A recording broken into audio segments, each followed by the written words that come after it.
मावशी ते मागे मोजून घ्या हा.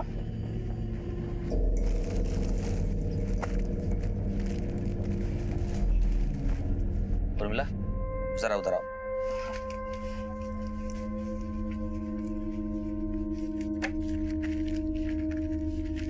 उर्मिला ये जोगेश्वरी में तिवारी बाबू को देना है और ध्यान से. हाँ हाँ ठीक है जाओ.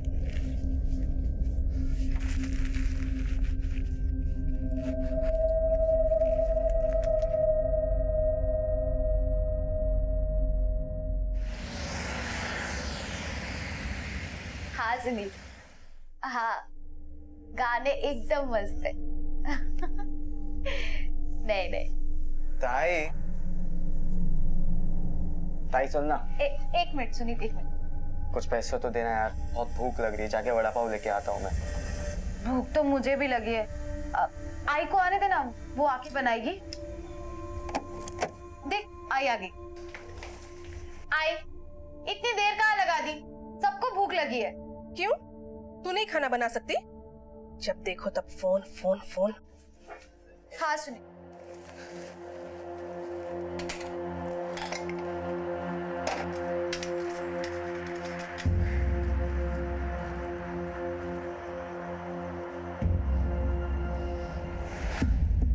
काय आणलं आज? क्या बना रही है? चिकन?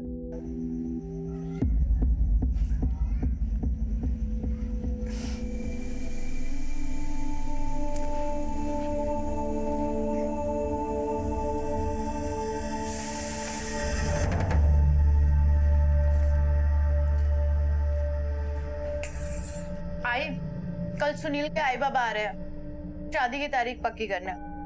कल जल्दी आ जाना. हाँ और कल खाने में कुछ स्पेशल बनाना. ओके? हाँ हाँ आ जाएगी. आएगी क्यों नहीं. सुन कल आते वक्त थोड़ा पैसों का बंदोबस्त भी करते आना. अरे अच्छा खाना बनाना पड़ेगा ना, समझे आ रहे हैं. तुम्हारे इंटरव्यू का क्या हुआ? वो तो हमेशा की तरह मेरे जाने से पहले दे दी नौकरी किसी को. आना जाना सब फोकट गया. संतोष को लेके गया था साथ में, उसको खिलाया पिलाया, जेब में एक फूटी कौड़ी नहीं बची. मुझे दे.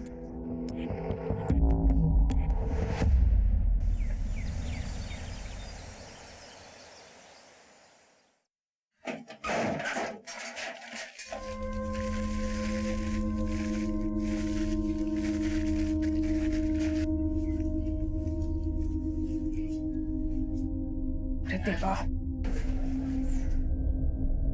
आई याद है ना शाम को जल्दी आना है. सुनील के आई बाबा आ रहे हैं, रिश्ते की बात करनी है. जल्दी आ जाना. हाँ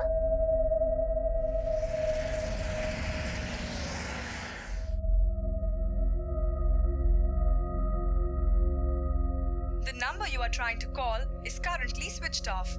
Please try again later.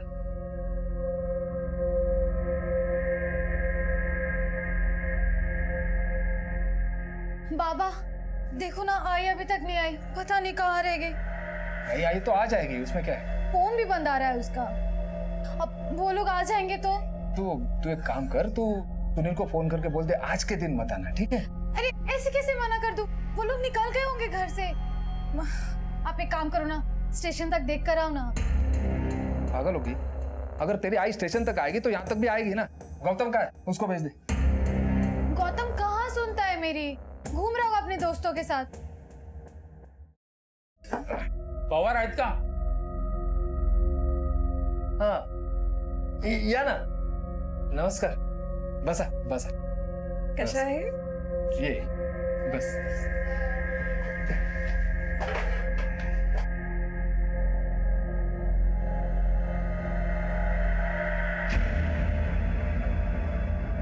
काय झालं? क्या हुआ? आप लोग कुछ चिंता में दिख रहे हैं. उर्मिला ताई कुठे आहे? आई बस आती होगी. तिची आई अजून कामावरून आली नाही. बस आ जाएंगे, उसमें क्या है? तो फिर हम लोग बातें शुरू करते हैं ना. हाँ आई के आने तक वेट करते हैं. बस आती ही होगी, फिर बातें कर लेंगे. जैसी तुम्हारी मर्जी. मैं फोन लगाया हूँ पर लगा नहीं, फिर से लगाता हूँ. मैं आप लोगों के लिए पानी लेकर आती हूँ.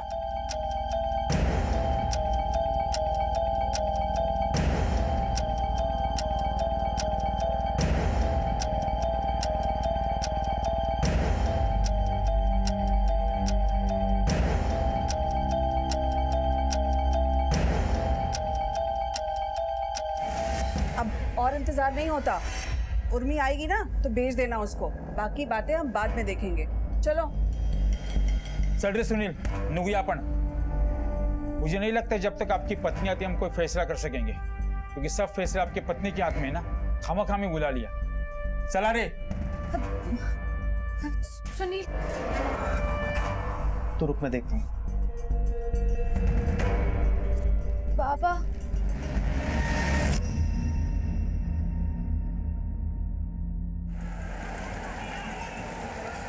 दी, आपने जागृति की आई को देखा क्या? नहीं। मधु, तूने आई को देखा क्या? नहीं, मैंने नहीं।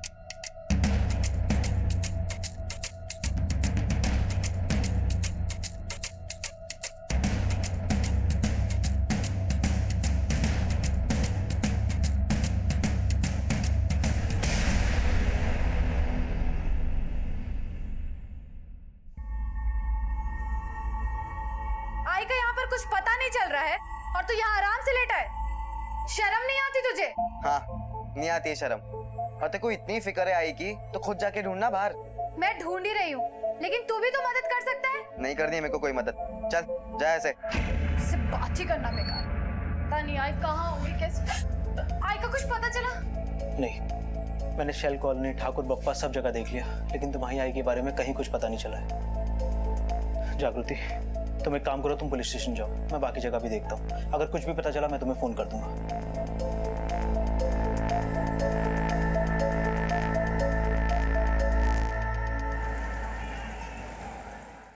मेरी आई कल से घर नहीं लौटी सब। त्यांचं नाव आणि वय?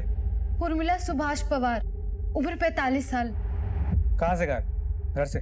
नहीं सर, काम के लिए निकल चुकी थी आई। आई कल रात से घर नहीं आई साहब। हमने सुबह तक इंतजार किया और अभी आपके पास कंप्लेन कराने आए हैं। कहाँ काम करती है?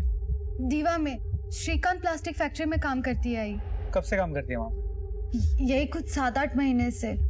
अब उसके पहले पैसों की तंगी की वजह से मेरी माँ घर घर जाके झाड़ू बर्तन करती थी। अभी 7-8 महीने पहले उसको ये नौकरी मिली थी। घर से कब निकली थी काम के लिए? कल सुबह 9-9:15 बजे। हमने फैक्ट्री में भी फोन किया, वो वहाँ भी नहीं पहुंची। हमने सब जगह ढूंढ लिया सर, वो कहीं नहीं मिल रही। देखो, तुम्हारी आई कोई बच्ची तो है नहीं, एक समझदार औरत। हो सकता है कि किसी रिश्तेदार के घर गई हो या फिर फैक्ट्री में ही रुक गई हो। एक बार फिर से फोन करके देख लो। फोन किया था सर, लेकिन उसका फोन भी बंद है। तुम्हारे पिताजी नहीं है, वो क्या करते हैं? बाबा काम की तलाश में है, अभी शिरडी गए हैं। घर में छोटा भाई है गौतम, उसने पढ़ाई छोड़ दी है, छोटे मोटे काम करता है। मेरी पढ़ाई पूरी हो गई है, एंगेजमेंट भी हो गई है, शादी होने वाली है मेरी। घर में कोई प्रॉब्लम्स, किसी से कोई दुश्मनी? नहीं सर, कोई दुश्मनी नहीं है। मेरी आई बहुत मेहनती है सर, बहुत अच्छी है। पैसों के लिए वो कभी कभी ओवर टाइम भी करती है। प्लीज सर, मेरी आई को ढूंढ दो प्लीज सर। ठीक है, इनकी डिटेल्स लिखवा दो, हम कार्रवाई शुरू करते हैं। अगर तुम्हें कोई इन्फॉर्मेशन मिले तो हमें भी बता देना। हो सर। इनके साथ जाइए। Thank you sir.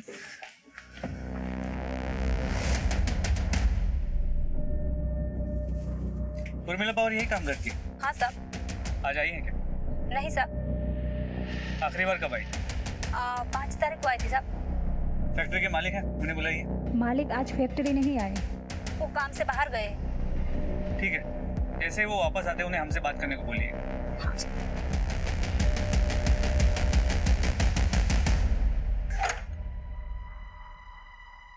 Gautam, Gautam उठ, गौतम,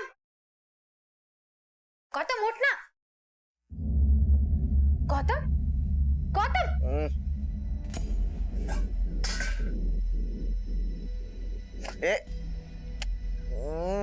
गौतम तू शराब पी के है, घर में आई नहीं है, बाबा का भी कोई पता नहीं है और तू दारू पी कर लेटा है। शर्म नहीं आई तुझे? हाँ, किट है रे तेरा। हाँ, आई नहीं है ना, चल तू भी जा। मेरा आई बाबा से कोई नाता नहीं है, नफरत करता हूँ दोनों से मैं। चल। गौतम तू। सर, तुम्हारी माँ की फैक्ट्री है, तुम्हारी माँ 5 तारीख के बाद काम पे नहीं गई। कोई अंदाजा है कहाँ जा सकती? मुझे कैसे पता होगा सर, घर पे बोल के तो वो फैक्ट्री जाती थी। ये कौन है? मेरा भाई है गौतम। आई को ढूंढ ढूंढ के थक गया है, इसलिए सो रहा है। मैं नहीं गया था ढूंढने आई को। छोटी बच्ची है क्या? गई होगी खुद से हम लोग को छोड़ के कहीं पे। वैसे तुम्हारे पिताजी कहाँ हैं? शिरडी से लौटे या नहीं? अभी तक नहीं आए, उनका फोन भी बंद आ रहा है। वो गए कब थे शिरडी? बाबा कल ही गए थे शिरडी। कल? कल ही तुम्हारी माँ गायब हुई और पिताजी शिरडी चले गए। ठीक है,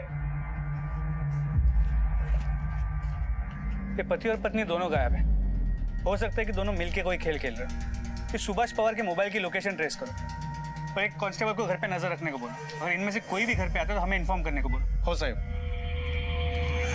गुमशुदगी की एक सामान्य शिकायत पुलिस के पास आई थी, लेकिन जैसे जैसे तहकीकात आगे बढ़ रही थी कई सवाल खड़े हो रहे थे। एक सीधे साधे परिवार में पनपती उथल पुथल दिखाई दे रही थी। पुलिस के लिए महज गुमशुदगी से शुरू हुआ यह केस आगे चलकर कई सनसनीखेज मोड़ लेने वाला था।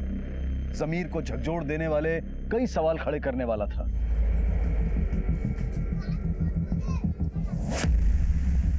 बाबा, बाबा, आई का कुछ पता नहीं चल रहा। पुलिस तो अपना काम ठीक से कर ही नहीं रही। पुलिस? पुलिस के पास क्यों गई थी तू? तो और क्या करती? कौन ढूंढ के लाता मेरी आई को? अरे ढूंढने की क्या जरूरत है उसे? बच्चे है क्या? आ जाएगी अपने आप।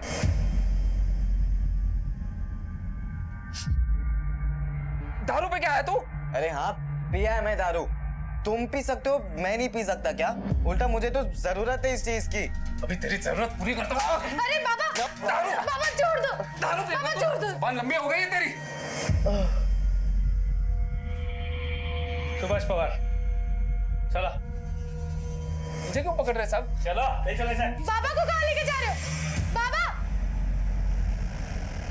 ये सब क्या है? हाँ, मेरी आई को ढूंढने के बजाय आप लोग मेरे बाबा को यहाँ उठा कर ले आए। थामा थामा साहिब आ रहे हैं। मैं कुछ नहीं सुनूंगी। मैं अपने बाबा को यहाँ से लेके जा रही हूँ। चलो बाबा यहाँ से। क्या लगा रखा है? हम हमारा काम ही कर रहे हैं। चांद्री, तुम्हारी बेटी कह रही थी तुम शिरडी गए थे। बाबा अभी शिरडी गए हैं। गिनो तो ना साहब, गया था मैं शिरडी। बस से गए थे ट्रेन से? सर आप ये सब मेरे बाबा से क्यों पूछ रहे हैं? क्योंकि झूठ बोल रहा है तुम्हारा बाप। ये शिरडी विरडी कहीं नहीं गया था, सच बोल रहा हूँ ना मैं। हो सर, मैं नहीं गया था शिरडी। महीने में एक आध बार थोड़ी दारू पी लेता हूँ मैं। घर पर पता ना चले इसलिए शिरडी का नाम लेके घर से निकलता हूँ। सर मुझे आपको कुछ बताना है। आई का एसएमएस आया मुझे थोड़ी देर पहले। लिखा है वो नासिक में है और खुश है। फिर दिक्कत क्या है? सर आप समझ नहीं रहे। आई कभी मैसेज नहीं करती है, और उस मैसेज के आने के बाद ही उसका फोन बंद है। उसका अचानक से गायब हो जाना और कोई जवाब ना देना, सर मुझे लगता है कुछ तो गड़बड़ है। मेरी आई ठीक तो होगी ना सर? सर प्लीज मेरी आई को ढूंढ दीजिए। सर मोहल्ले वालों से पता चला है कि उर्मिला का पति सुभाष निकम्मा है। बेटा गौतम काफी एग्रेसिव है। आवारा लड़कों के साथ उसका उठना बैठना है। पढ़ाई छोड़ दी और नौकरी की तलाश में। बेटी जागृति की शादी की बातें चल रही है। सर इसके अलावा फैक्ट्री का मालिक श्रीकांत भी गायब है। श्रीकांत और उर्मिला के कॉल रिकॉर्ड्स के मुताबिक 7 और 8 नवंबर को दोनों नासिक और सिन्नर में थे। फिर 8 नवंबर को उर्मिला का फोन स्विच ऑफ होने से पहले उसने आखिरी मैसेज जागृति को किया। चलो फैक्ट्री चलते हैं। सर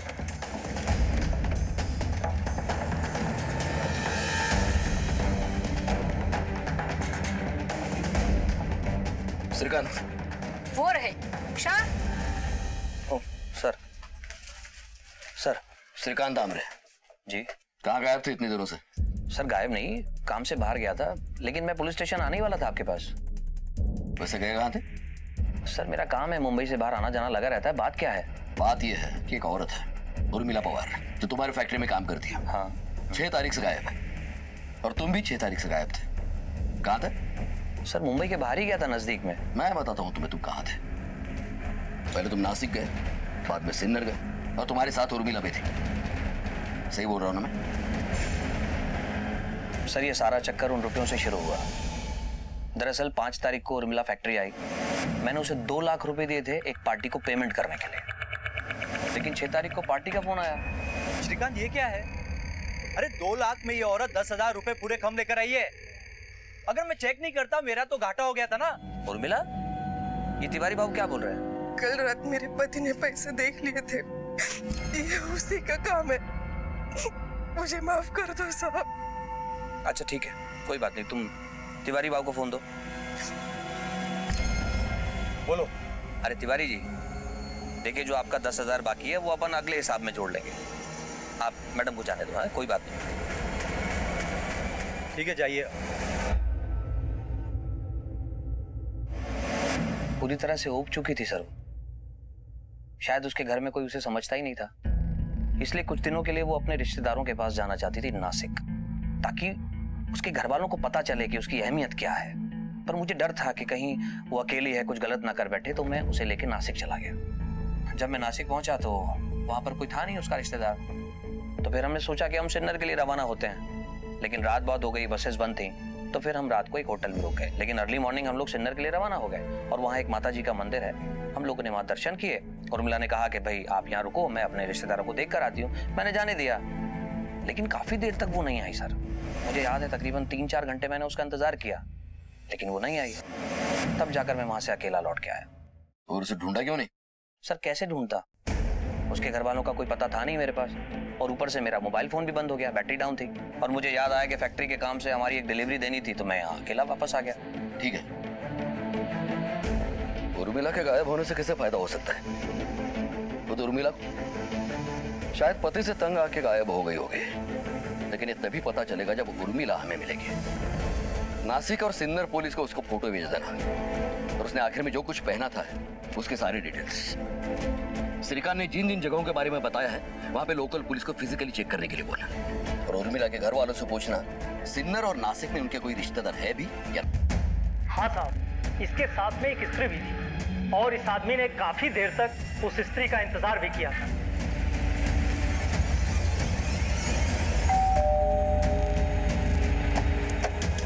जी साहब। उर्मिला आई थी क्या यहाँ? तुमने जो चोरी की थी उसी की वजह से तुम्हारे घर की ये हालत हुई है। माफ करा सर, वो पैसा देखकर मैं बैग गया था। और इसी लालच में सिन्नर में उर्मिला को उठाने की सुपारी दी तुमने? नहीं साहब, मैंने कुछ नहीं किया, वो तो मेरा घर चलाती थी साहब, मैं भला क्यों उसको नुकसान पहुंचाऊंगा।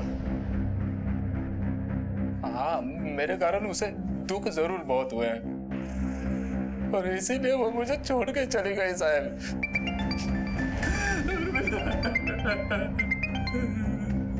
हेलो, ठीक है सर, गौतम दीवा की फैक्ट्री के पास देखा गया।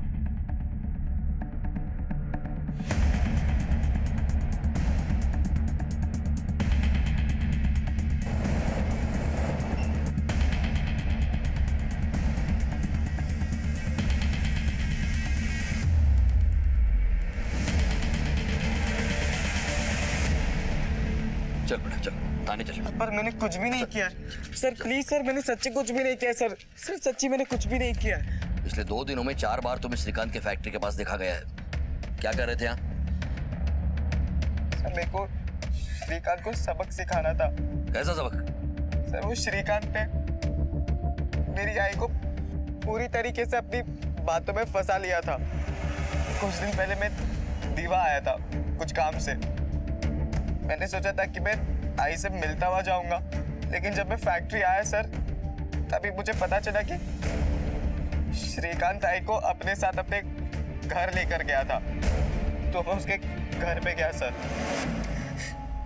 कुछ लोगों को जिंदगी से कुछ नहीं मिलता, मैं उन्हीं में से एक हूँ। ये कैसी बातें कर रही हो उर्मिला? मुझ पे विश्वास नहीं है तुमको? मैं हूं ना तुम्हारे साथ। अब ये सारी बातें भूल जाओ, आओ मेरे सीने से लग जाओ।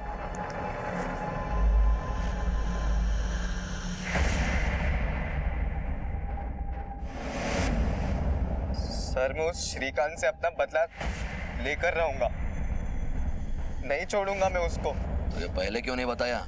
सर मैं नहीं चाहता था कि मेरी आई की बदनामी हो, लेकिन ये बात मुझे पता है कि श्रीकांत ने मेरी आई के साथ कुछ ना कुछ किया है। न जाने मेरी आई कहाँ पर है।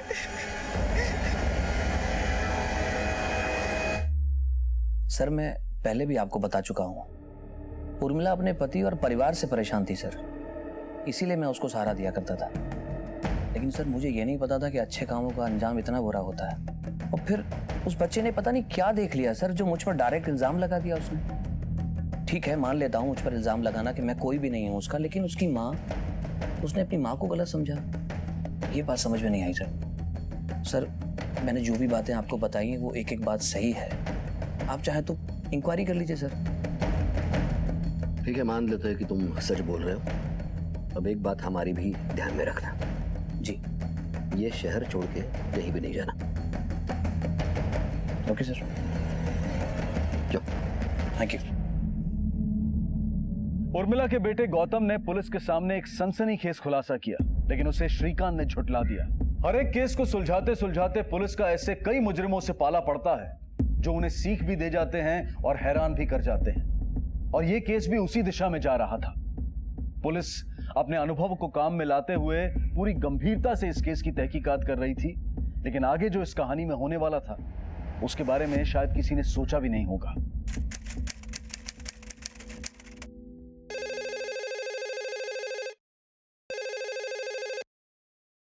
हेलो साहब, कलवा खाड़ी के पास कुछ अजीब सी चीज पड़ी है, गंदी बदबू मार रही है। ठीक है, अभी हम लोग आते हैं।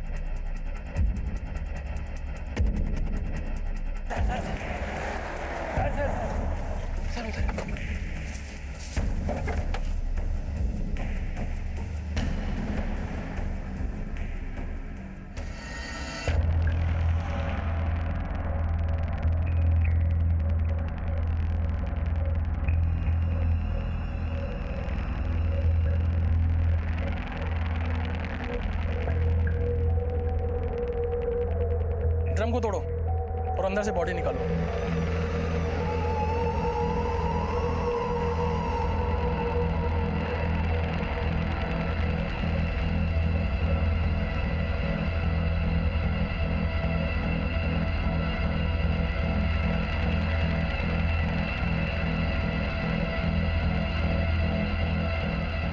बॉडी को पोस्टमार्टम के लिए भेजो।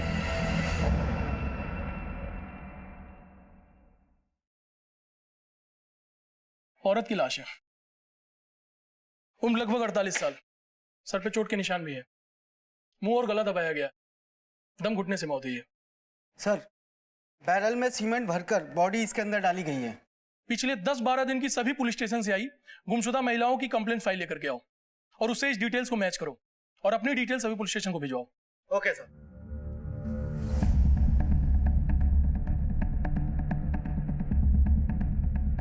सर, ऐरोली पुलिस को खाड़ी के पास एक लाश मिली जिसकी डिस्क्रिप्शन उर्मिला से मैच करती है। ऐरोली में? वो उर्मिला तो चेंबूर में रहती है और काम करती है दीवा में। ऐरोली इन दोनों के बीच में पड़ता है। अगर ये उर्मिला की ही लाश है तो खूनी भी आसपास ही होगा। तुम एक काम करो, तुम श्रीकांत और उर्मिला की फैमिली को पुलिस स्टेशन बुला लो बॉडी पहचानने के लिए। सर,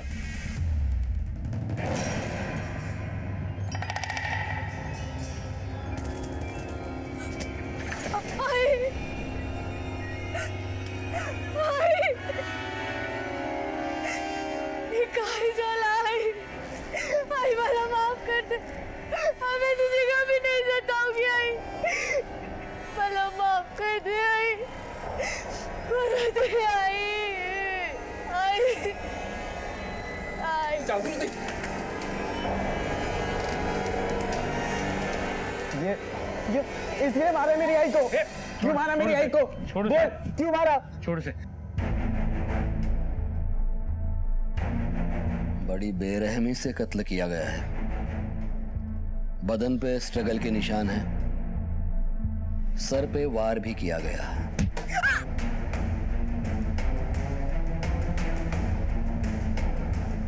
उसके बाद उसका गला और मुंह दबाया गया है।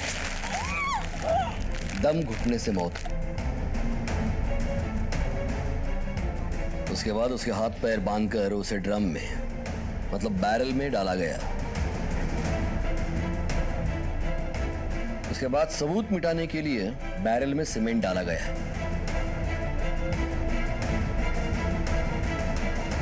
कातिल बड़ा बेरहम है, ठंडे दिमाग वाला, a cool minded murderer।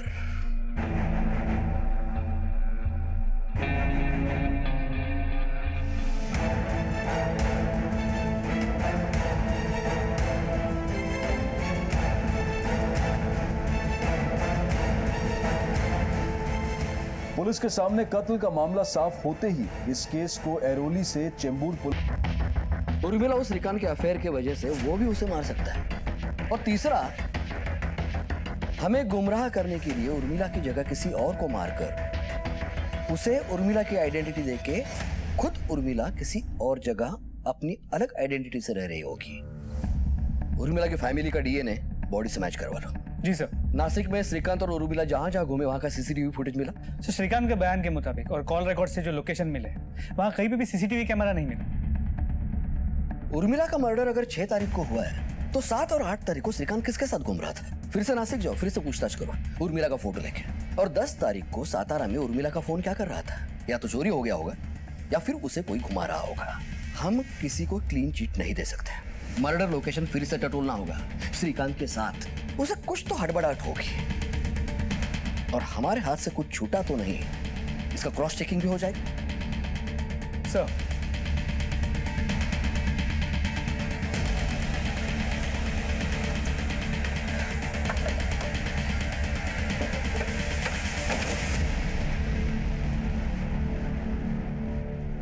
मान लिया भाई श्रीकांत, तुमको बहुत घुमाया हम लोगों को।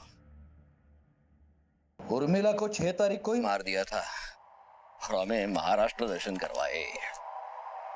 उर्मिला को मारकर उसे ड्रम में भर दिया, ड्रम में सीमेंट भर दिया और उसे यहां लाके डाल दिया। अब ये भी बता, ये सब कैसे किया तूने? क्या सर, आप ही मुझे घुमा रहे हो? ये सब आप लोगों की कहानी है सर। अच्छा नीचे से।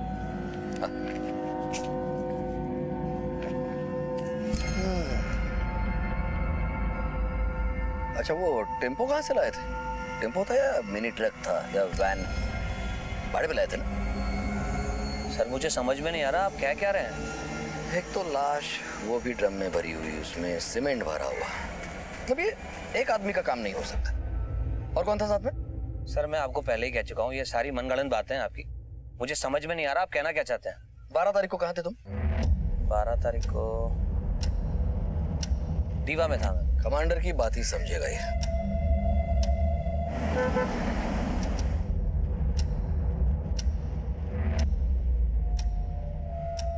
मुंबई पुलिस। 7 तारीख को ये आदमी आपके आया था? 7 तारीख को? हाँ साहब आया था साहब। उसके साथ ये औरत भी थी? नहीं साहब, औरत को तो मैंने नहीं देखा सर, पर उसने कहा था मेरे साथ कोई औरत भी है। थैंक यू, बहुत अच्छा नींद आया, एकदम माइंड फ्रेश हो गया। अभी मेरे को मंदिर जाने का है, मेरी वाइफ तो पहले ही मंदिर पहुंच गई सुबह। तो उसके साथ जो औरत आई थी उसे तुमने देखा था? नहीं साहब। इस आदमी को देखा है? हाँ साहब, ये तो आया था यहाँ पर। तुम्हारी पत्नी नहीं आई अभी तक बेटा? पंडित जी आप तो जानते हैं ऐसी कोई औरत बनी नहीं जो टाइम पे चले। पता नहीं ये लोग टाइम की कीमत कब समझेगी। अच्छा इस आदमी के साथ ये औरत भी थी? नहीं साहब, इस औरत को नहीं देखा।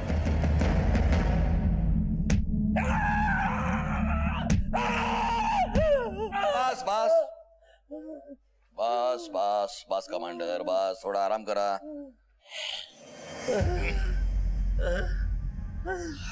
बता भाई श्रीकांत, कुछ याद आ रहा है?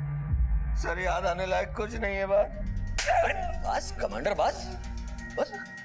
अच्छा ये तो पक्का है कि तुमने कत्ल किया। अब वो कैसे किया इसकी कबूली दे दो। मैंने कोई गलत नहीं किया सर। आप सब लोग मिलकर झूठ बोल रहे हैं, मुझे फंसाने की कोशिश कर रहे हैं। सबकी साजिश है, मेरे को मिलवाओ आप जिन्होंने मुझे फंसाया। मैं बात करता हूँ। हम उसके मुंह से सच नहीं निकलवा पा रहे हैं कदम। हमारा केस कमजोर पड़ता जा रहा है। अभी भी हम लोग यकीन से नहीं कह सकते कि यह हत्या श्रीकांत ने की है। पर इतना तोड़ने के बाद भी ये श्रीकांत अपना वही राग लाप रहा है। सर ये कॉल रिकॉर्ड से DNA report. Sir call record के मुताबिक 12 तारीख को श्रीकांत दीवा और मुमरा के एरिया में था। डीएनए भी मैच हो रहा है। ये उर्मिला ही है। मतलब श्रीकांत ने उसका मर्डर 6 तारीख को किया। उर्मिला कहीं नहीं गई, उसका फोन ट्रैवल हुआ है। बहुत बड़ा खेल खेल रहा है श्रीकांत। उसके मुंह से सच निकलवाना ही होगा। श्रीकांत जानता था कि हम कॉल रिकॉर्ड्स का इस्तेमाल करेंगे, इसीलिए उसने कॉल रिकॉर्ड्स को अपना सबसे बड़ा सबूत बनाया। ये सारे सबूत झूठे हैं, मगर है तो सबूत। बहुत सोच समझ के दांव खेला है श्रीकांत। उसके दीवा के घर की तलाशी लेनी पड़ेगी।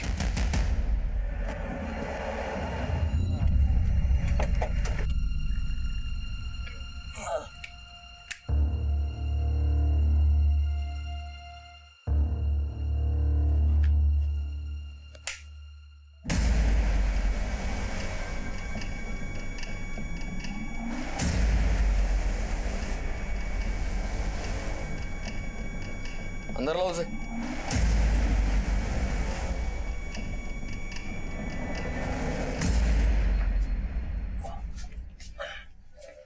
ये सीमेंट क्या कर रहा है यहाँ पे?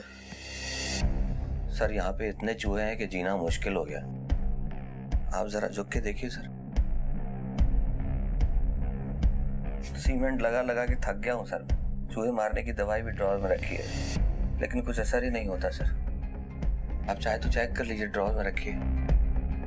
अब पुलिस को यकीन हो गया था कि ये पूरा कांड श्रीकांत ने ही किया है, लेकिन श्रीकांत ने बहुत सोच समझकर फुल प्रूफ प्लान बनाया था।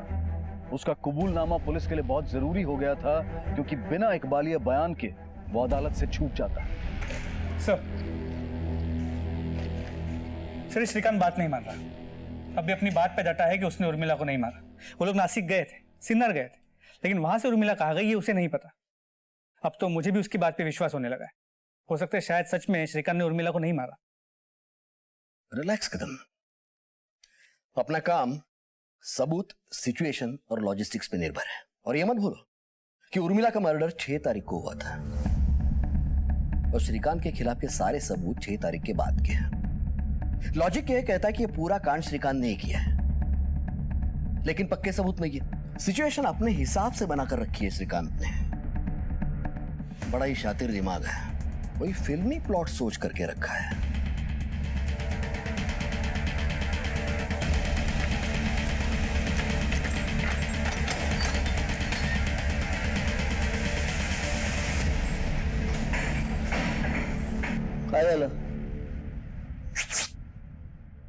क्या किया? कुछ नहीं किया। पुलिस मुझे मर्डर के झूठे केस में फंसा रही है। मैंने कुछ भी नहीं किया। अरे यहाँ ऐसे ही होता है। सच झूठ कोई मायने नहीं रखती। सबूत होना चाहिए, और सबूत कोर्ट में पेश करने के लिए अच्छा वकील होना चाहिए। हाँ, वरना पुलिस है ना, ये सबूत को तोड़ मरोड़ के कोर्ट में पेश करती है। तेरे को एक बात बताऊं क्या? अपन एक को मार के आए है, लेकिन अपन का वकील है ना, कानून के चोर रास्ते से अपन को यहाँ से छुड़ाएगा। वो कैसे? कैसे? क्या नाम बताया तूने? श्रीकांत। वो कहावत तो पता है ना, डॉक्टर और वकील के सामने नंगा होना पड़ता है।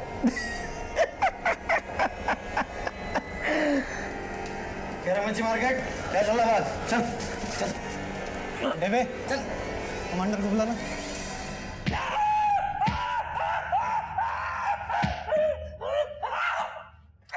अरे क्या चल रहा है? हाँ, क्या चल रहा है? आदमी अपना जुर्म कबूल नहीं कर रहा, मतलब मार दोगे क्या उसे? देशपांडे, अपनी ये बहस कोर्ट के लिए बचा के रखना। हमारा काम क्या है, कैसे करना है, हमें अच्छी तरह से पता है। तुम दखल अंदाजी ना करो तो ही अच्छा है। शिंदे साहब, इसलिए तो पुलिस कटघरे में खड़ी पाती है खुद को। अमानवीय अत्याचार का केस बन सकता है तुम पर, और जब तक किसी भी इंसान के खिलाफ कोई सबूत नहीं होते, कानून उसे दोषी नहीं मान सकता।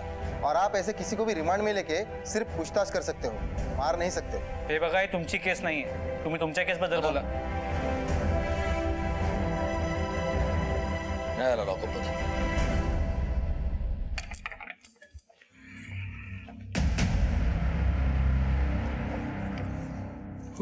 ये लीजिए इंस्पेक्टर साहब। पाटील। हो साहेब। काढा बाहेर त्याला।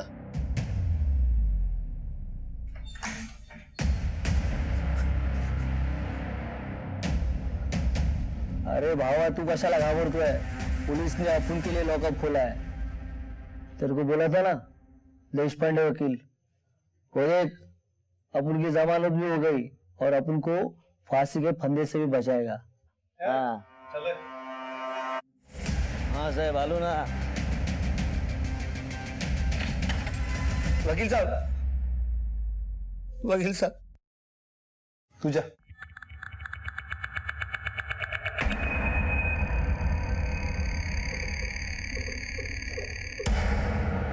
ठीक है, सारी सच्चाई मुझे बता दो, ताकि जिस तरह उस मुजरिम को बाहर निकाला है उसी तरह तुम्हें बाहर निकाल सकूं और कोर्ट से भी बाइज्जत बरी करवा सकूं।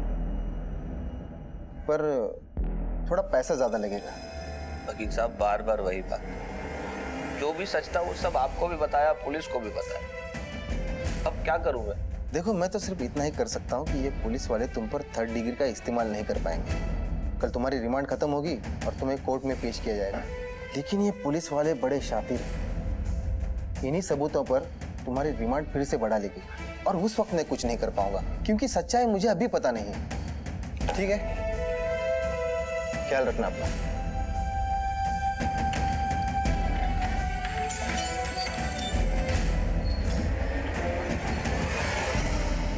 नसीब वाला है साला, उस वकील की नजर पड़ गई, वरना मार मार के अब तक पूरा सच उगलवा दिया होता। मिलेगा, पूरा मौका मिलेगा तुम्हें कदम। फिलहाल अपना केस थोड़ा कमजोर है, कल रिमांड खत्म होते ही मैं एक्सटेंशन ले लूंगा, फिर कोई वकील इसे बचा नहीं पाएगा। सर सर सर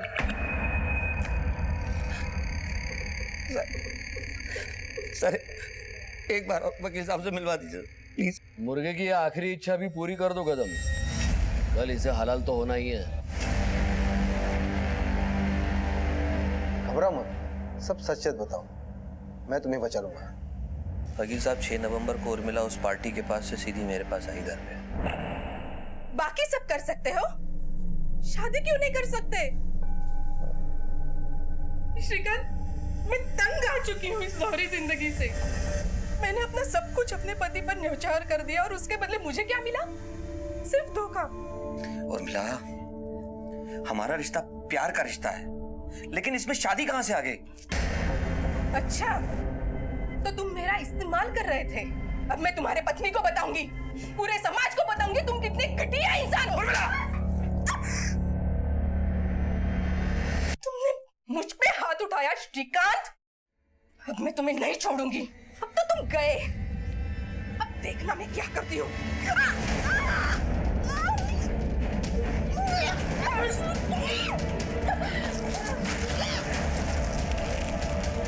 उर्मिला मर चुकी थी सर, मैं घबरा गया था। यकीन मानिए मैं ऐसा इंसान नहीं, सब कुछ इतना अचानक हुआ कुछ समझ ही नहीं पाया मैं। फिर मुझे याद आया मेरे बीवी बच्चे हैं, उनका क्या होगा अगर मुझे फांसी हो गई तो। मैंने तुरंत उर्मिला की लाश को एक ड्रम में डाल दिया। दिमाग ने काम करना बंद कर दिया था सर। खुद को रिलैक्स करने के लिए मैंने टीवी खोला तो उसमें एक मूवी आ रही थी। उसमें एक हीरो एक मर्डर को छुपाने के लिए लाश को दफना देता है, फोन को घुमाता है और बहुत सारे झूठे सबूत इकट्ठे करके पुलिस को गुमराह करके बच जाता। मैंने भी बिल्कुल वैसा ही किया, लेकिन लाश सड़ने लगी थी सर, तो मैंने सीमेंट घोलकर उसको ड्रम में भर दिया ताकि मोहल्ले वालों को पता न चल जाए। एक बार उर्मिला ने मुझसे कहा था कि नासिक और सिन्नर में उसके कुछ रिश्तेदार रहते हैं। उसी दिन मैं दोनों के फोन लेकर नासिक के लिए निकल गया और वहाँ साईं राम नाम की एक लॉज है, वहाँ मैंने एक रूम ले लिया और दोनों की नाम से एंट्री कर दी। बातों ही बातों में मैंने मैनेजर को ये यकीन दिला दिया कि मेरे साथ एक औरत भी है और अगले ही दिन चेकआउट करके मैं सिन्नर निकल गया और वहाँ एक मंदिर में जाकर बैठ गया और पंडित जी को भी ये यकीन दिला दिया कि मेरे साथ एक औरत आई हुई। वहाँ से आने के बाद मैंने देखा कि सीमेंट जम चुका था, कोई ना पहचाने, इसलिए लॉन्ग रूट के दीवा से कोल्हापुर जाने के लिए एक टेम्पो वाले से बात की। उसको मैंने समझाया कि मेरी फैक्ट्री का कुछ बेकार सामान है, इसको डिलीवर करना है, और वो मान गया। और फिर मैं वहाँ से ड्रम डाल के निकल गया और फिर टेम्पो ऐरोली की खाड़ी के पास छोड़ दिया और वहाँ से ढलान से ड्रम को धकेल कर मैं आगे ले गया खाड़ी की तरफ और फिर खाड़ी में धकेल दिया। सोचा था खाड़ी का पानी उस ड्रम को निगल लेगा। तुम्हारा एग्जीक्यूशन ऑफ प्लान तो काबिल तारीफ था, लेकिन 10 तारीख को उर्मिला का फोन 17 में एक्टिवेट हुआ, जबकि तुम मुंबई में थे। तुमने किसी को वहां फोन देके भेजा होगा। नहीं सर, मैं खुद 17 गया था और अपना फोन यहाँ अपने एक दोस्त को देकर गया था। नीलेश यार, तू मेरा फोन रख, देख मैं 1-2 दिन के लिए बाहर जा रहा हूँ, लोग क्या है ना बहुत डिस्टर्ब करते हैं, इस फोन को बस तू ऑन रखना। मैंने ही 17 में उर्मिला का फोन ऑन किया था और फिर वापस आकर अपने दोस्त से अपना फोन ले लिया। श्रीकांत, तुमने प्लान तो फुल प्रूफ बनाया था, लेकिन एक गलती कर दी, सारी सच्चाई पुलिस को बता दी। मतलब मतलब हम तुम्हें समझाते हैं। Sir. Well done Deshpande. Thank you sir. Good job Nikam. Thank you sir. अगर तुम फिल्मी प्लॉट सोच सकते हो तो पुलिस भी सोच सकती। अगला प्लॉट जेल में सोचना है। चोर पर मोर कहावत को सच करते हुए आखिर पुलिस ने इस केस को हल कर ही लिया। अगर हम अपने जीवन को सुखी बनाना चाहते हैं तो हमें अपने स्वभाव में बदलाव लाने की जरूरत है। जरूरत है अपनों को समझने की, उनका ख्याल रखने की, उनका दुख दर्द बांटने की। इसी विचार के साथ अब मैं अनूप सोनी आपसे विदा लेता हूं। फिर मुलाकात